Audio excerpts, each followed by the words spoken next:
dismissed every accomplishment I've made. You've talked about my father. Well, you call me an entitled millennial, I call you a carny succubus, because the dirty secret about you, the dirty secret is you need this generation more than it needs What you. up, y'all? It's KMB, the Sexy Ninja, and the place to be for a Paper Saber universe, and this is the New World Podcast, brother. We're talking about SmackDown, December 3rd, 2025. Cole and Booker on commentary. We're in Cincinnati, Ohio, at the Heritage Bank Arena. Big night because we're trying to set up everything for next week, and next week's SmackDown is in Australia, Perth. Did I say that right? Perth, Australia? Maybe. I don't know. But it's in Perth. And it's early start time for that show for Crown Jewel. I think it's 4 a.m. or 5 a.m. here where I'm at. And I was like, damn. We got to like pregame and just have like 2 fist Red Bulls and just ready to go. Let's go, Dan. We start this show off with Cody. Whoa! And here comes Paul. Cody's trying to talk. You know, he has this big match with Seth. Here comes the Bronze as well. But Cody is not alone. Here comes Randy Orton. He's like, I'm here for backup. I'm here to protect my brother. And Heyman leaves a little seed of doubt. He's like, hey, I seen Randy look at that championship and look at you. You know damn well he's thinking, this is our champion? No, I am a champion. And Cody's looking at... You know, we're teasing Randy. We're teasing Cody. We've been doing this for a while. So eventually these two will fight for this championship. But Heyman laying the seeds of doubt. You know, and Heyman and the Bronze go away. But Cody, Randy versus Bronze is our main event tonight. One of my favorite things here is Mello. He's walking in the backstage, and then Miz comes up and says, hey, what happened last week? But Mello told Miz, we're done. I jumped for joy. I was like, hallelujah,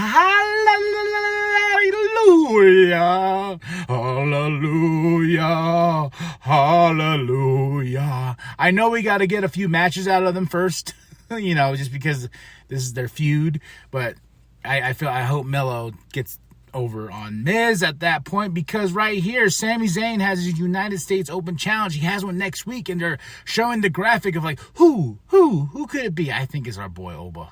I really feel like it's Oba's debut and Sami's losing that championship. I don't want Sami to lose the championship, but if you're gonna debut Oba Femi, especially in Perth, you know, on SmackDown before the big show, I think that would make a great statement for Oba Femi, and I think Sami would gladly put him over. But he's about to face Mello? No, Mello comes out. He's like, I know me and you did this once, but we got to run it back. I don't have anybody holding me back now. You got to understand that. But here comes the Miz, and he attacks Mello. And my favorite part about this is Aleister Black follows right behind, and he grabs the mic, and he's like, I'll take it. And I was like, oh, we have Sami Zayn versus Aleister Black for the United States Championship. Let's go, Dan. This was a really fun match, and was funny in the back of my mind. I was like, oh, man, I really hope Damian doesn't come out, because I want these two just, oh, here comes Damian. Damian distracts Aleister Black enough for Sami Zayn to get the win and retain that championship, so he's on to his next opponent for the U.S. Championship next week. And everyone's like, who, it better be Oba. And Damian gets Aleister, and all these kicks to the head that Aleister has given Damian. Damian has returned the favor and put Aleister Black's ass through the table. Yep, he's like, wee. We get Nick with Soul, Zarya, Chelsea from earlier in the evening that sets up our next match. And I think what I really liked about this show, it being better than last week, is the fact that they're like, oh, yeah, that Javon Evans match with Sami Zayn stole the show. You know, oh, we need to bring up some other NXT people. Who do we got? Soul and Zarya? They're after those tag team championships. Let's get some flavor in here. Because after this altercation with Nick, we get our match with Chelsea and Alba versus Soul and Zarya. Fun match showing what Soul and Zarya can do. And shout out to Chelsea, my girl. She's the awesome my president, Chelsea Green. This was a really fun match. Soul and Zarya got the win, and that Soul Snatcher, man, it's devastating. Like, it's probably one of my favorite finishers in the business right now. Then we have Kathy with Alexa and Charlotte saying, like, did you see that? Soul and Zarya. And, you know, I love the chemistry between Alexa and Charlotte now. Like, they like to play off each other. And Charlotte's like, woo! And then she's like, come on, Alexa. And she's like, no. And then Kathy's like, woo! Then Alexa just walks away to, like, rude. So I'm excited to see these Soul, Zarya versus Alexa and Charlotte at some point. I hope it's at a pay-per-view, PLE, whatever you want to call them. I just hope it's a big match feel, because I feel like we are building Soul and Zarya. We have Randy and Cody. Cody's like, hey, man, you know I got your back. And Randy's like, yeah, you know, I know this, man. Don't sweat it. And he walks away, and Cody's like, okay, all right. Next up is the big contract signing, probably the most tamed contract signing between two. Nick's with Tiffany Stratton and Stephanie Vaquer. They had their big match at Crown Jewel for the Women's Crown Jewel Championship. I'm the best. Tiffy time. Yeah, let's go. And they signed the contracts, but then Julia, as Tiffy's walking out, Julia attacks her.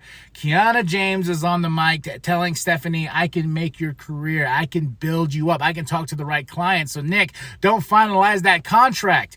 We have some business to talk here. But Stephanie ain't hearing it.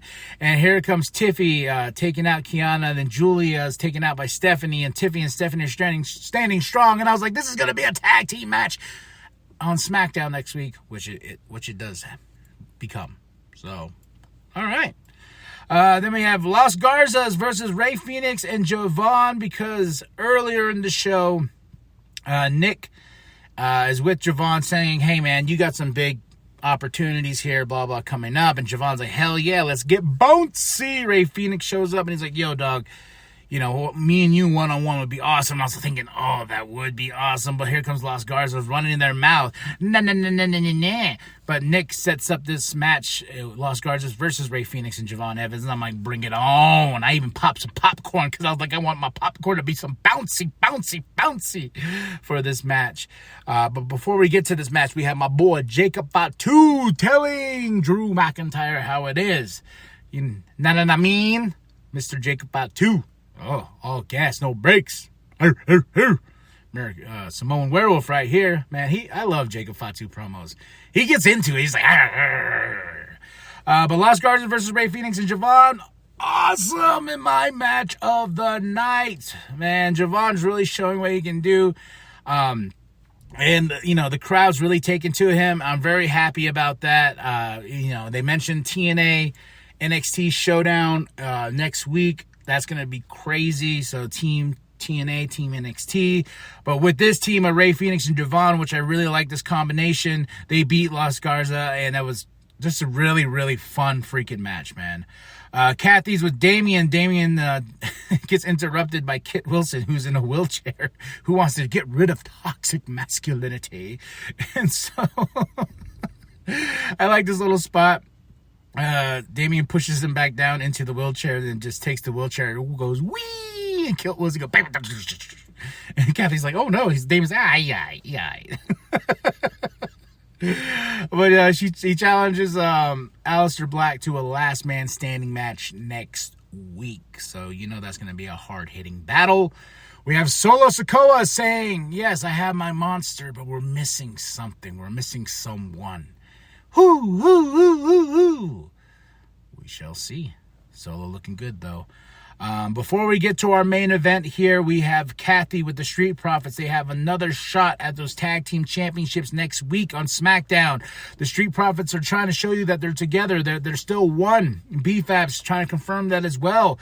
But the Wyatts pop up on the screen, and they're like testing their brotherhood. They're showing clips and this and that, being spooky because it's spooky season for the Wyatt 6. And I'm very excited to go see this tag team match next week. A lot of good stuff on that SmackDown. A lot of good stuff on Raw, because they announced that Roman Punk will be on Raw in Dallas, Texas. I was like, let's go. We go big in Texas. Now it's Cody and Randy versus the Brawns. Awesome match. There's this crazy spot that Braun takes out Cody, the barricade, and he runs off the apron and goes, woo! But fun stuff. Randy hitting all the hits, man. And him getting Bronson Reed like that. Oof. But, of course, the Braun Brawns have been on a winning streak, and we cannot end that winning streak, right? So here comes Seth as Paul is distracting the referee. Seth curb stops Randy. Then Randy gets a tsunami. Oh, yeah, baby. And Randy is covered for 1, 2, 3. Huge win for the Braun Brawns. I mean, a huge win. And Seth's there, and I'm like, yes, Seth's with his vision. The vision is complete. Where's Becky? She should be here too, but she's really not part of the story because Seth wants to be better than Cody Rhodes. And I will say this, my favorite part is the fact that Cody Rhodes did not get his pyro but once, but got it twice in one night. They didn't miss the pyro this week. But as Seth's coming out, Cody gets in the ring. He looks a little vulnerable. And Seth's like, and the Braun Brawns are like, he's like, no, he's mine. He's mine. And then he's thinking it over. And Paul's like, don't do it. Don't do it. Don't you do it now. And what happens? Seth goes in the ring, tries to curb stop Cody, but Cody got him. Got his number, baby. And Cody takes out Seth and, showing him like, yeah, I'm ready for you, buddy. I'm ready for you for Crown Jewel in Perth, October 11th. And we have Survivor Series, November 29th. And then Saturday night main event. This is a big date, December 13th. John's final match in Washington. Ooh, baby.